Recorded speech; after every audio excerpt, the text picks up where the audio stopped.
Hilchos Terumos Perek Sheni, the laws of the Truma, the separation of produce to the Kohen, chapter 2.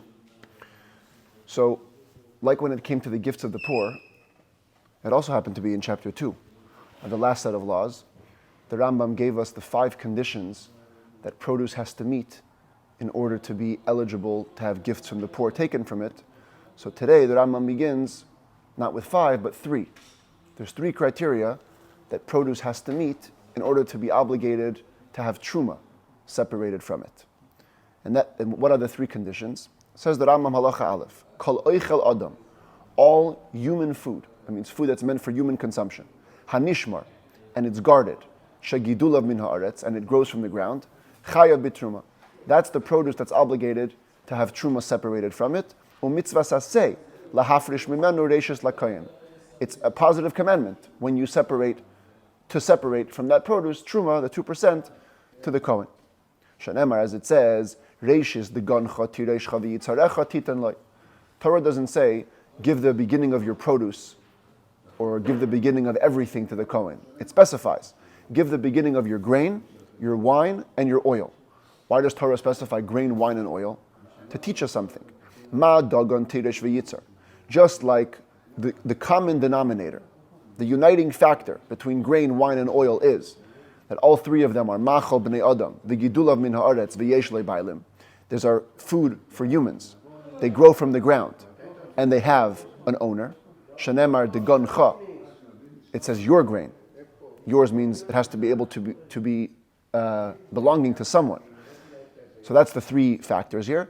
Af kol kayetze behen chayav b'trumos v'chein b'maisros. So too, all produce that's like that is obligated to have truma, and also the tithes that we're going to see in the next sets of laws, you have to separate from them. That's the 3 things. They have to be edible, growing from the ground, and guarded. Guarded is the word that the Rambam uses, but it basically means have an owner.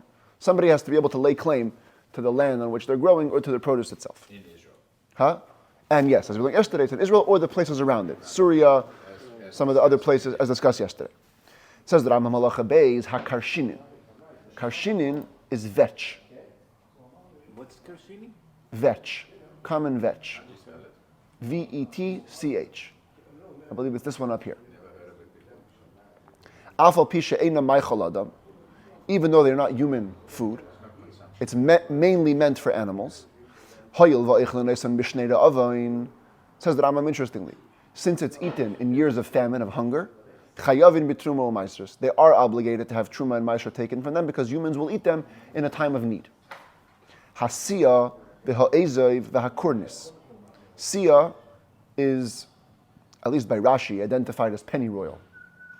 Ezav is hyssop, that's this over here. Kuranis or kurnis is the savory plant. Although some people say it's actually oregano.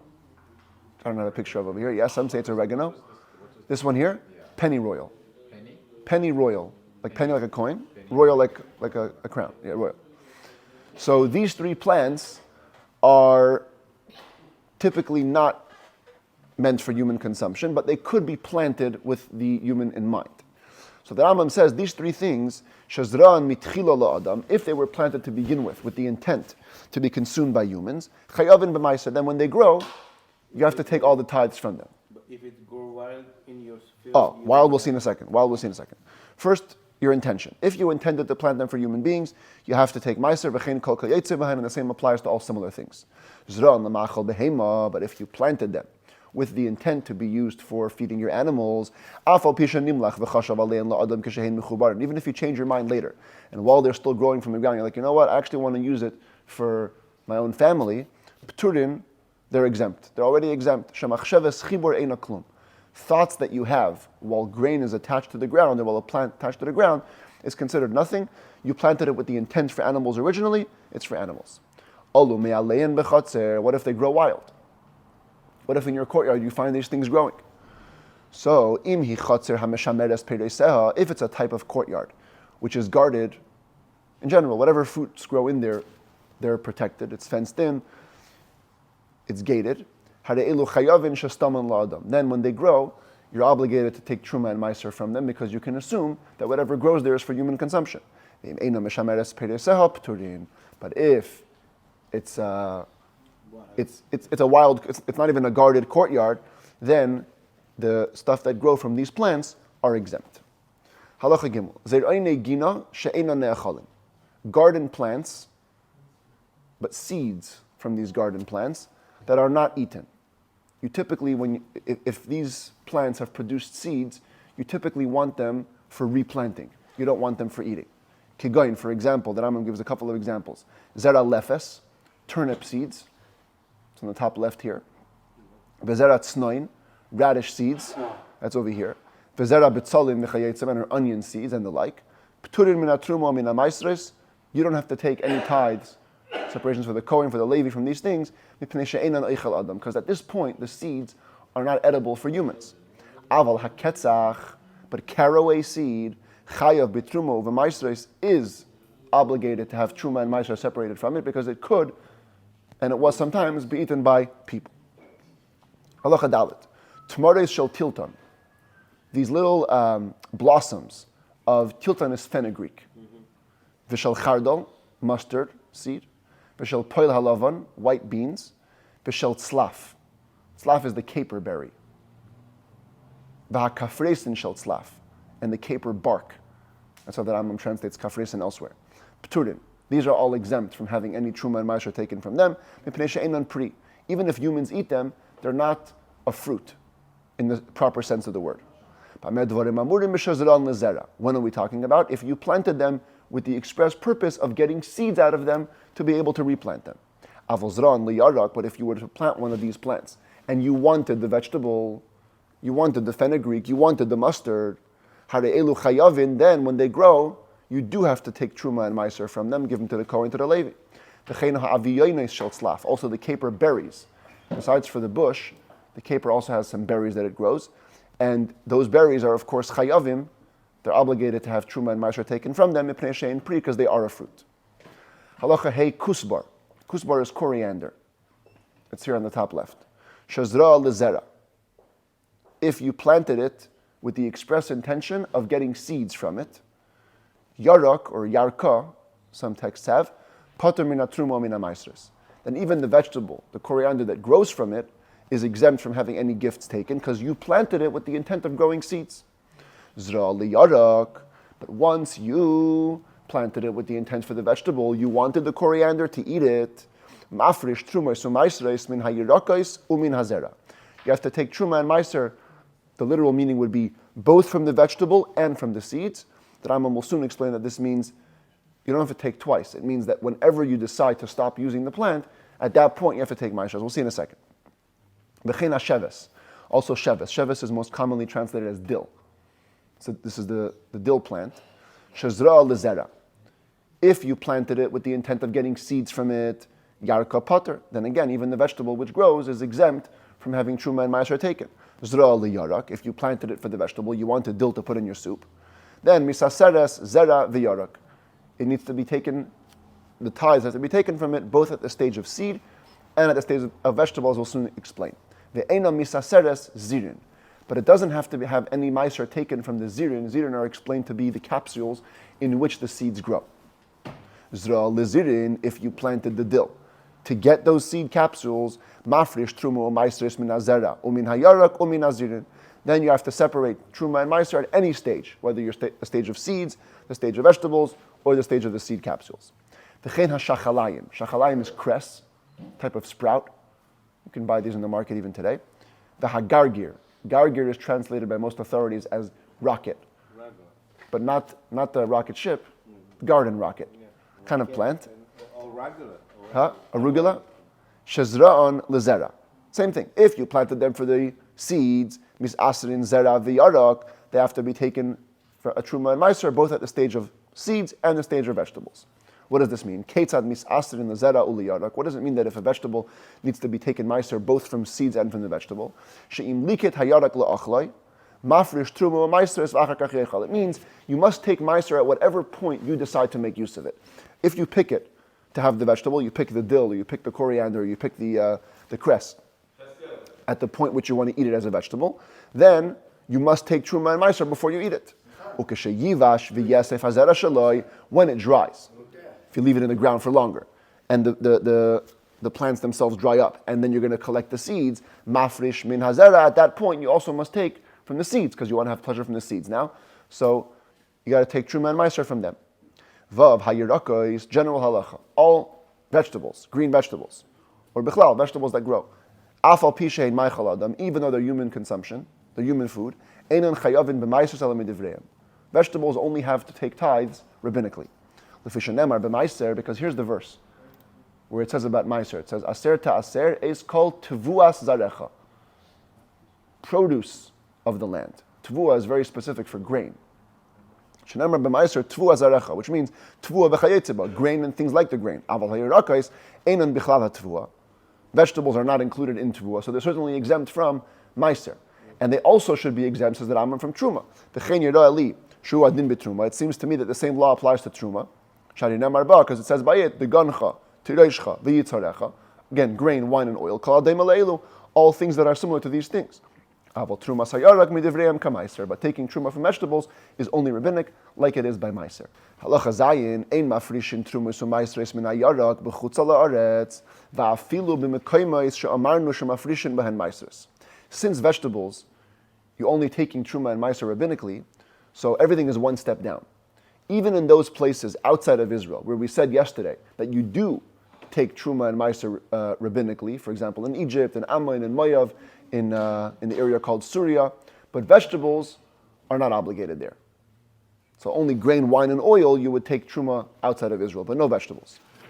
Same thing, if you transplanted vegetables from outside of Israel into Israel, even though at the roots of these vegetables you still have earth, actual soil, it could literally be replanted and grow. It's exempt. The rabbis never decreed that you have to give meiser from there. Grain and legumes that were planted for their vegetables. Your mind, your intention is considered cancelled relative to all people. Nobody plants grain for the vegetables. You plant grain to make flour, to make bread, or to get beans, whatever it is. The vegetable, the actual stalk, is going to be exempt from any truma and meisers. The kernels, as always, are going to be obligated to have truma and meisers taken from them. Ches hatilton, we go back to the fenugreek for a second. Even though it ends up not being fit for human consumption, it gets too hard. If you leave it in the ground for too long, the plant hardens. Since most people eat them at the beginning stages of their growth, so when they grow, you're obligated to take truma and meiser from them before you eat them. Halacha tes. The following are all exempt from ever having to take any tithes. And they are the gifts to the poor.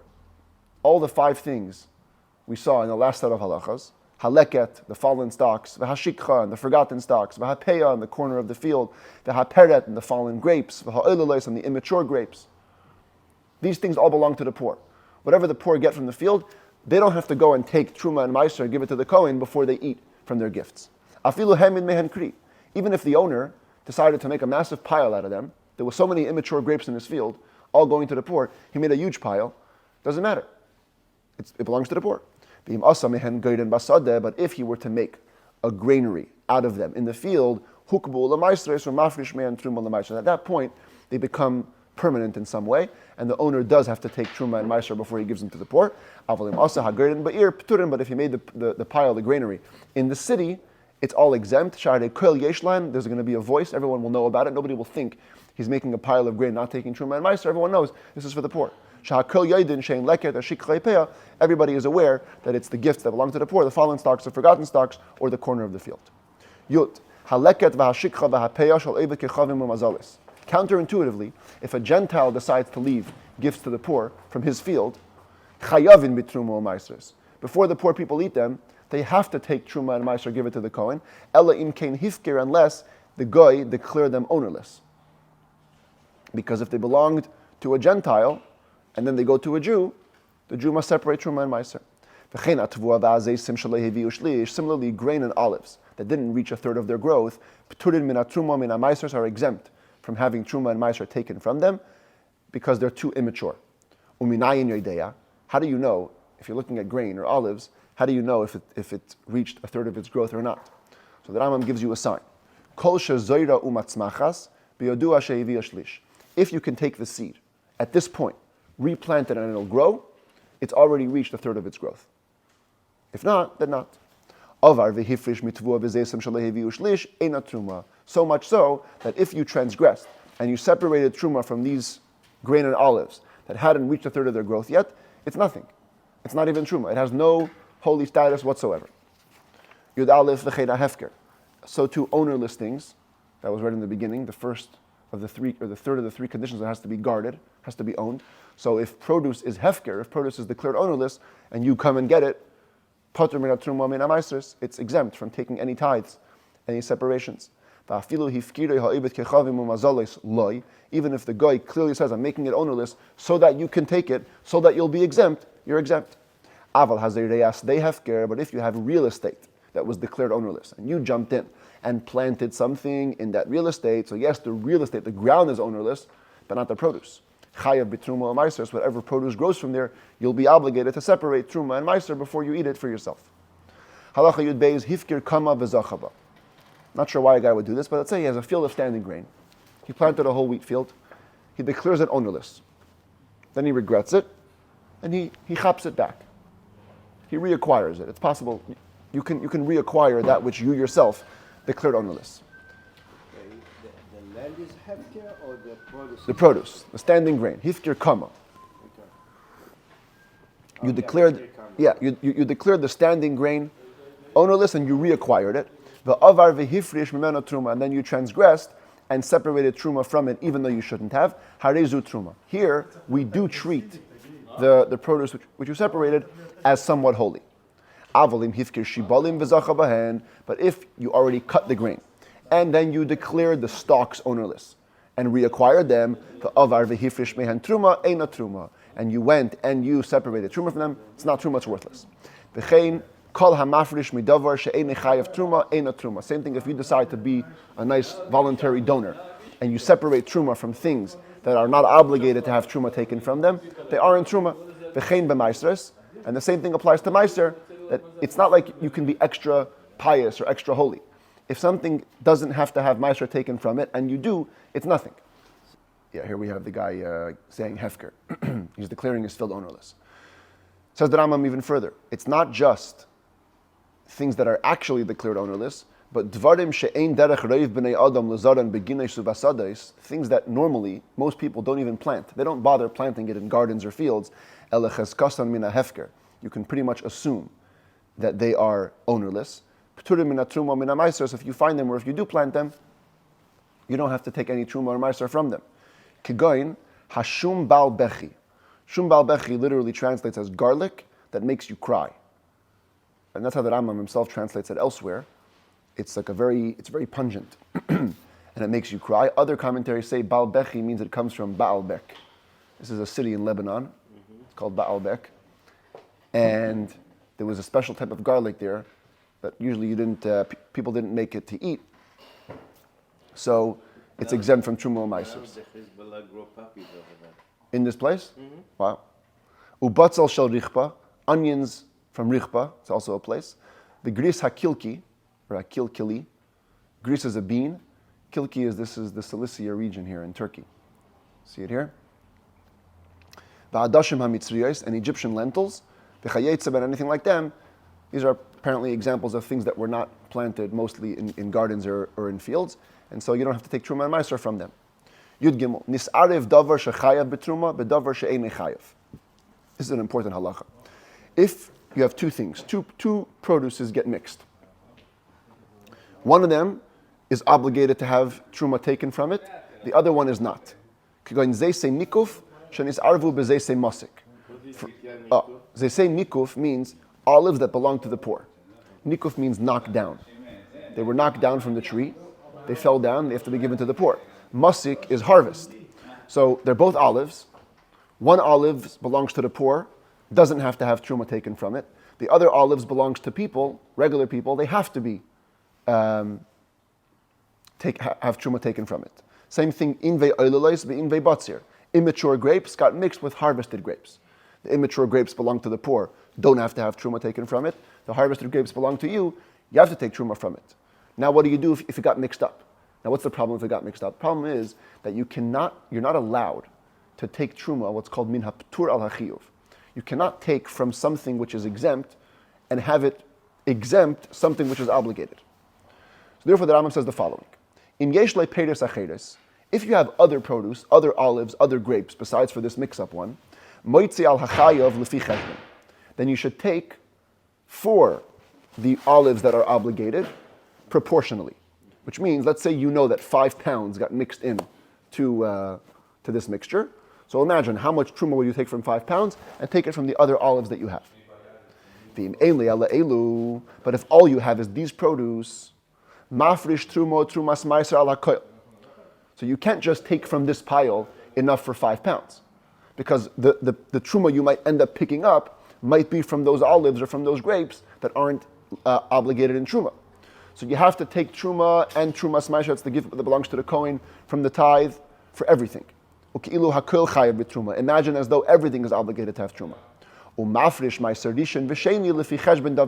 The tithes, the first tithe for the Levi, second tithe for yourself for Jerusalem, you only have to take proportionally. As the commentaries explain, you have to take it from the entire batch, but only give to the Levi that which your 5 pounds of mixture deserve. Yudalid hatruma lakayin. The general rule is truma goes to the kayin. Bein tahira, bein tmeya. We don't care what happened to it.